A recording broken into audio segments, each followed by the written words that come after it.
بسم اللہ الرحمن الرحیم۔ حضرت ابو ہریرہ رضی اللہ تعالیٰ عنہ فرماتے ہیں کہ میں نے رسول اللہ صلی اللہ علیہ وسلم کو یہ ارشاد فرماتے ہوئے سنا، میری ساری امت معافی کے قابل ہے، یعنی اللہ تعالیٰ ان کو قیامت کے دن معاف فرما دے گا، سوائے ان لوگوں کے جو کھلم کھلا گناہ کرنے والے ہیں۔ سمجھ رہے؟ اور کھلم کھلا گناہ کرنے میں یہ بھی شامل ہے کہ آدمی رات میں کوئی برا کام کرے اور پھر صبح کو باوجود اس بات کے کہ اللہ تعالیٰ نے اس کے گناہ پر پردہ ڈال دیا، یعنی اسے لوگوں پر ظاہر نہ ہونے دیا، وہ کیا کہے کہ اے لوگو، میں نے گزشتہ رات فلاں فلاں غلط کام کیا تھا، حالانکہ اس نے رات اس طرح گزاری تھی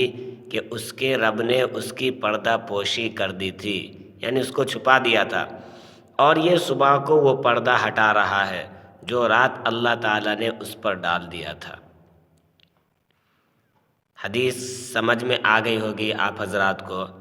لیکن پھر بھی تھوڑی سی تشریح کر دے رہا ہوں کہ میرے بھائیو، اللہ تبارک و تعالیٰ کی ذات ستار ہے، غفار ہے، یعنی اللہ تعالیٰ معاف بھی فرمانے والے ہیں اور پردہ پوشی بھی فرمانے والے ہیں۔ انسان کی بری عادت کیا ہے، اور خاص طور سے کچھ لوگوں کی، کہ وہ رات میں کوئی آدمی مثال کے طور سے سمجھ لیجئے کہ شراب پیا یا یہ کہ چوری کیا، اور اللہ تعالیٰ نے اس کو لوگوں کے اوپر ظاہر نہیں کیا، یعنی اس وقت وہ نہیں پکڑا گیا، لوگوں نے نہیں دیکھا اس کو، تو اب صبح ہو کر کے اس بے وقوف آدمی کو کیا ضرورت ہے لوگوں کے سامنے ظاہر کرنے کی اور لوگوں کو بولنے کی، کسی کو کہ میرے بھائی میں جو ہے نا رات میں شراب پیا تھا یا رات میں میں نے چوری کی تھی، لیکن کس کو بھی معلوم نہیں چلا۔ ارے بھائی، جب اللہ تعالیٰ نے تیرے گناہ کے اوپر پردہ ڈال دیا، یعنی کسی کے اوپر ظاہر نہیں ہونے دیا، تو بھی پردہ ڈال، تو بھی اس کو راضی رکھ، یعنی اس کو ظاہر نہ کر، تو کیوں دوسروں کے سامنے اس کو ظاہر کر رہا